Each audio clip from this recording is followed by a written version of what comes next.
Welcome back to Nightly Dry Fire. We got another training session review for you today. We're working on entries and exits.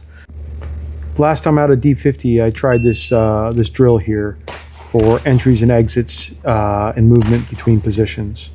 The idea is I became aware of how much time is spent when you arrive at a position before you get your gun up and ready to shoot.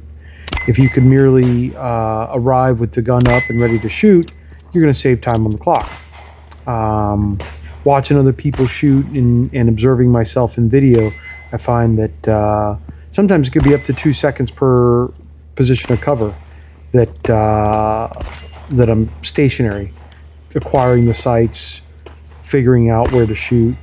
And so the idea with this drill is train myself to arrive at the position with the gun up and be prepared to click off a shot as soon as the target becomes available.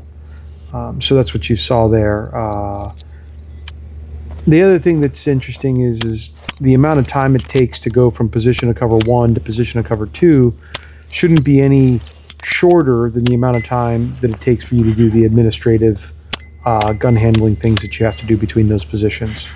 So as you've seen in a couple of these motions here, a mag change. If you're arriving to a position before the mag change is complete, you focus too much on running fast and not enough on completing the mag change before you arrived.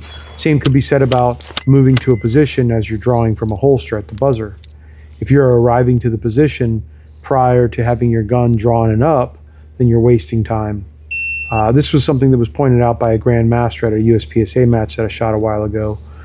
This fellow Mike Pan that I know here in the Florida region. He said, you're running into the position, but you haven't even finished drawing your gun. You're getting there, you can't shoot. You're wasting time on the clock. I forget exactly how he put it, but that was the essence of what he was saying to me. Well, that can be applied to mag changes, and that can be applied to any movement. If you're concentrating so much on running fast that you have to crash, as my buddy David likes to say, crash into the position, or you're running so fast that you can't keep your gun up and your eyes on the target, well, none of those are helping you get shots off quicker.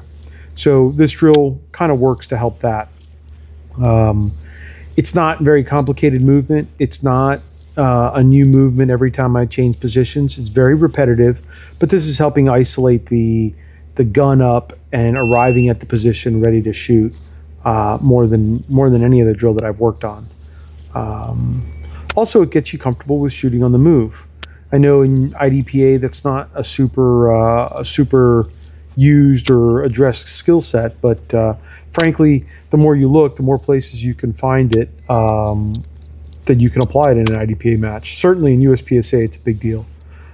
Being able to shoot on the move is the name of the game there. But IDPA, people don't really think about it. A few months ago, I did a drill out here at Deep 50 where I ran a stage while running up to the shooting position, the first shooting position, and the second time I walked up to it, having the gun drawn and shooting on the move, and it was significantly faster walking up and being able to shoot as I'm approaching the shooting position. Crashing into a shooting position and having to stabilize yourself is a sure way of burning time.